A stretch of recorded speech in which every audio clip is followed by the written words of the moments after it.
Episode 122 की शुरुआत रात के गहन अंधेरे से होती है। हवेली की दीवारों पर ठंडी हवा टकरा रही है और आंगन में जलता दिया जैसे हर अंधेरे को चुनौती दे रहा हो। वही अहाना जो कभी इस घर में सपनों से भरे कदमों के साथ आई थी, आज अकेली खड़ी है। उसके हाथों की मेहंदी अब फीकी पड़ चुकी है, लेकिन उसकी आंखों की चमक अभी बाकी है। जब वह पहली बार इस घर में आई थी तो दिल में बस एक उम्मीद थी कि यह घर उसका अपना होगा, जहां उसे प्यार और सम्मान दोनों मिलेंगे। लेकिन कुछ ही दिनों में उसे समझ आ गया कि यह घर घर नहीं, एक राजमहल है, जहां हर मुस्कान की कीमत तय होती है और हर सच्चाई पर पर्दा डाल दिया जाता है। इस घर की मुखिया दुर्गा देवी एक ऐसा नाम जिसका आदेश कानून से कम नहीं। वह इस घर की परंपरा और अनुशासन की रानी हैं।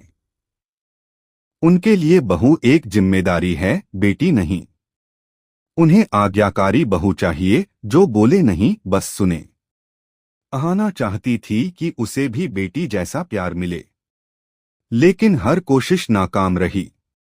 अर्जुन उसका पति, जो दिल से उससे प्यार करता था, मगर उस प्यार से भी बड़ा उसका डर था, अपनी मां का डर। वह अक्सर खामोश रहता। उसके शब्द जैसे होठों तक आते आते किसी दीवार से टकराकर लौट जाते। धीरे धीरे अहाना ने सीखा कि इस घर में बोलना नहीं, बस सुनना पड़ता है। हर दिन एक नई परीक्षा होती, कभी छोटी गलती पर ताने, कभी किसी और के पापों की सजा।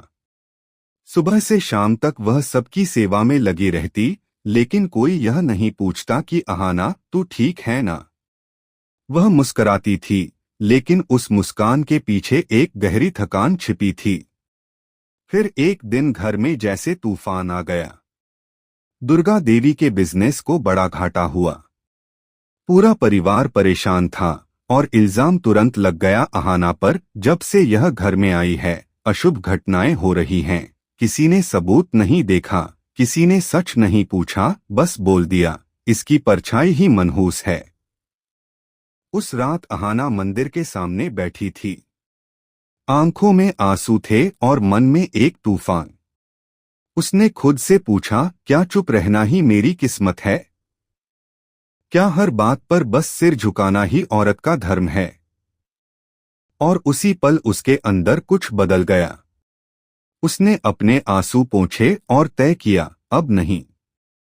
अगले ही दिन से अहाना ने मिट्टी से मूर्तियां बनाना शुरू किया। जब उसके हाथ मिट्टी से सने तो जैसे उसके भीतर की चुप्पी पिघलकर उन मूर्तियों में उतर गई। हर प्रतिमा में उसका दर्द, उसका साहस और उसका सपना गूंथा हुआ था। वह दिन रात मेहनत करती रही। मिट्टी के हर कण में उसने अपनी दबी आवाज को रूप दिया।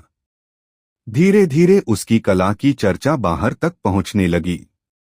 लोग उसकी बनाई मूर्तियों में देवी का आशीर्वाद देखने लगे।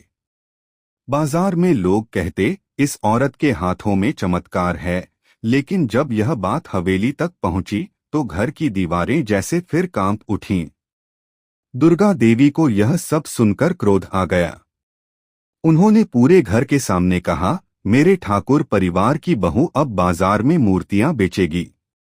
यह मेरे संस्कारों का अपमान है। उनका स्वर पूरे आंगन में गूंजा।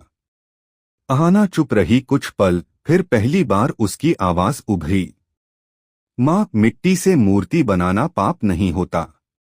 पाप तो तब होता है जब इंसान इंसानियत भूल जाता है। उसकी यह बात सुनकर पूरा घर स्तब्ध रह गया।